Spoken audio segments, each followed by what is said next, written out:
Humingi ng paumanhin ang kampo ni dating Senador Manny Pacquiao kaugnay ng dalawang sasakyan na nakapangalan umano sa kanya na dumaan sa EDSA busway.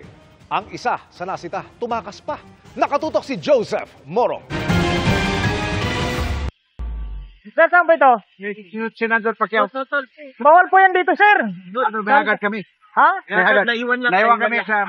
Bawal po kayong dumaan dito eh. Kuha ito kahapon ng sitahin ng mga tauhan ng Special Action and Intelligence Committee for Transportation o SAIC ang dalawang sasakyan nito na walang plaka at dumaan sa EDSA busway. Sabi ko, bama po yung sir.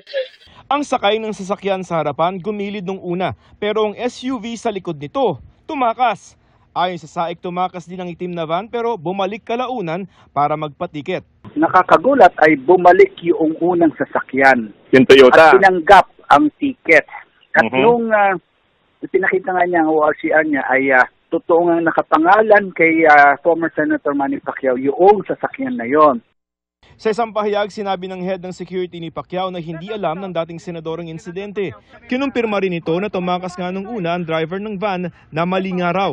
Pinagalitan daw niya ang driver at inutusang bumalik para magpaumanhin at magpatiket. Nagpaumanhin din ang kampo ni Pacquiao at nangakong hindi na ito mauulit. Hinihingi pa namin ang tugon ng senador at kampo nito tungkol sa tumakas na SUV. Nito lamang Biyernes, dalawang HPG riders ang nahuli ring dumaan sa EDSA busway. Pinagmumura pa raw ng sakay ng convoy ang kanilang operatiba. Natikitan pa rin naman ang mga ito. Pero sa isa pang huli ng SAIC sa mga nagpakilalang taga-US Embassy noong Biyernes din, isinangkalan na mga nahuli ang isang general ng PNP.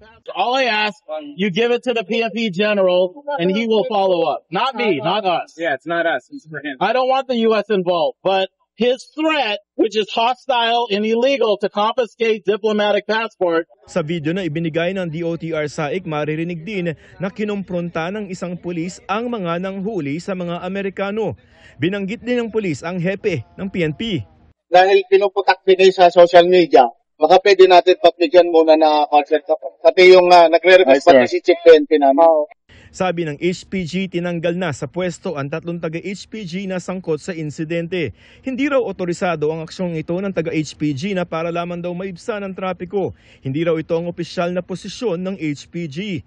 Iginiit naman ng PNP na walang utos mula kay PNP Chief General Romel Marbil na ipatigil ang operasyon ng DOTR SAIC sa EDSA busway. Kung ano man po ang lalabas sa resulta ng ating pong investigasyon, the HPG personnel po, nasangkot po rin talaga pong maharap sa consequences. And kung may administratibo pong katapat po ito, talaga pong hindi po ito tolerate ng ating pong pamunuan ng Highway Patrol Group. Ayon sa DOTR, dahil sa kanilang operasyon sa EDSA, nabawasan ang mga pribadong sasakyan na iligal na dumadaan sa busway pero... So ngayon, ang natira ay mga heads ng mga ahensya, mga matataas na tao na nila ay hindi sila sakop ng mga reglamento ng busway. Pipilit pa rin nila dahil nasa kanilang katungkulan. Inirepensa rin ng DOTR SAIC ang pagkuha nila ng mga video ng mga nahuhuli nila at pagsasapubliko nila ng mga ito. Una, pagbibideo is for the protection ng enforcer. Okay. Hindi para pahiyain ang yung ina-apprehend na violator. Okay. Hindi ba sa violation ng privacy? Parang ganon. Hindi.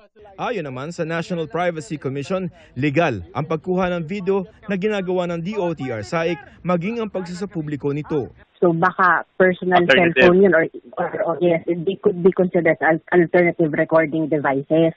Okay. So meron namang issuance yata ang PNP, I think, on how to use body-worn cameras, alternative recording devices, and then may listahan kung saan siya pwedeng gamitin. I think yung mga traffic violations, checkpoints, mga hot pursuit. Para sa GMA Integrated News, Joseph Morong, Nakatutok 24 Oras.